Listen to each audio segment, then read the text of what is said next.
Ang sulat ni Pablo sa mga taga-Kolosas. Unang kabanata. Mula kay Pablo, apostol ni Kristo Jesus ayon sa kalooban ng Diyos, at mula rin sa kapatid nating si Timoteo, para sa mga taga-Kolosas na hinirang ng Diyos at mga tapat na kapatid kay Kristo. Sumainyo nawa ang pagpapala at kapayapaang mula sa Diyos na ating Ama. Tuwing ipapanalangin namin kayo, lagi kaming nagpapasalamat sa Diyos na Ama ng ating Panginoong Hesukristo. Nabalitaan namin ang inyong pananalig kay Kristo Jesus at ang inyong pag-ibig sa lahat ng hinirang ng Diyos. Dahil sa pag-asang makakamtan ninyo ang mga inihanda para sa inyo doon sa langit. Nalaman ninyo ang tungkol sa pag-asang ito nang ipangaral sa inyo ang salita ng katotohanan, ang magandang balita na dumating sa inyo. Ito'y lumalaganap at nagdadala ng pagpapala sa buong daigdig. Tulad na nangyari sa inyo mula nang marinig ninyo at maunawaan ang katotohanan tungkol sa kagandahang loob ng Diyos. Natutunan ninyo ito kay Epafras, ang aming kamanggagawa, tapat na lingkod ni Kristo at kinatawan ninyo. Sa kanya namin nalaman ang tungkol sa pag-ibig na ipinagkaloob sa inyo ng Espiritu. Kaya't mula nang marinig namin ito, patuloy naming idinadalangin sa Diyos na sana'y ipabatid niya sa inyo ng lubusan ang kanyang kalooban sa pamamagitan ng karunungan at pangunawang kaloob ng Espiritu. Sa gayon, makapamumuhay na kayo ng karapat-dapat at kalugod-lugod sa Panginoon. Sasagana sa lahat ng uri ng mabubuting gawa at lalawak ang inyong pagkakilala sa Diyos. Idinadalangin din naming patatagin niya kayo sa tulong ng kanyang dakilang kapangyarihan upang masaya ninyong matiis ang lahat ng bagay na may pagtitiyaga. Lagi kayong magpasalamat sa Ama sapagkat minarapat niyang makabahagi kayo sa mga pangako ng Diyos para sa mga hinirang na nasa liwanag.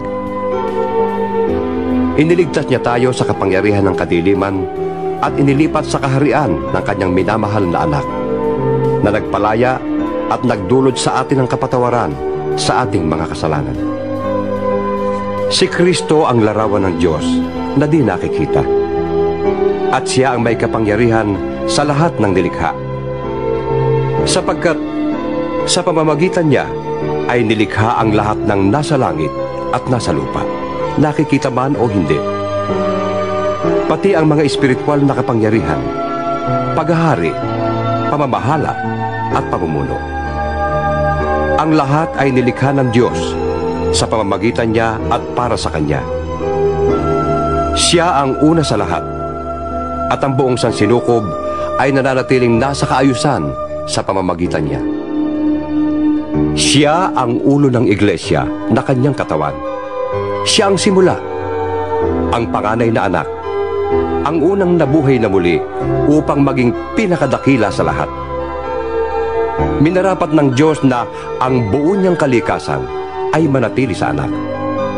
At inibig niyang ang sandaigdigan ay makipagkasundo sa Kanya sa pamamagitan ng anak. Sa pamamagitan ng dugo ng Kanyang anak, nagkasundo nga ang Diyos at ang lahat ng nilikha, maging sa langit at sa lupa. Dati, kayo'y malayo sa Diyos at naging kaaway niya dahil sa inyong kasamaan. Ngunit sa pamamagitan ng pagkamatay ni Kristo, kayo ay ginawang kaibigan ng Diyos. Nang sa gayon, ay maiharap niya kayong banal, walang kapintasan at walang dungis. Subalit, kailangan ninyong manatiling tapat at matatag sa inyong pananampalataya at huwag bayaang mawala ang pag-asang dulot ng magandang balita na inyong narinig. Niloob ng Diyos na akong si Pablo ay maging tagapangaral ng magandang balitang ito na ipinahayag sa lahat ng tao sa buong daigdig. Nagagalak ako sa aking paghihirap alang-alang sa inyo, sapagkat sa pamamagitan nito'y naipagpapatuloy ko ang paghihirap na tulad ng kay Kristo na kailangan ko pang gawin para sa iglesia na Kanyang katawan. Ako'y naging lingkod nito nang hirangin ako ng Diyos upang ipahayag sa inyo ang Kanyang salita. Ang hiwaga na sa mahabang panahon ay inilihim sa maraming salit-saling lahi, ngunit ngayoy inihayag na sa kanyang mga hinirang. Inibig ng Diyos na ihayag sa lahat ng tao ang dakila at kamangha-manghang hiwagang ito na walang iba kundi si Kristo na nasa inyo. Siya ang ating pag-asa na tayo'y makakabahagi sa kalwalhatian ng Diyos.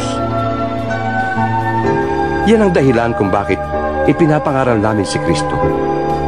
Ang lahat ay aming pinapaalalahanan at tinuturuan ng may buong kaalaman upang maiharap namin sa Diyos ang bawat isa ng ganap at walang kapintasan dahil sa kanilang pakikipag-isa kay Kristo.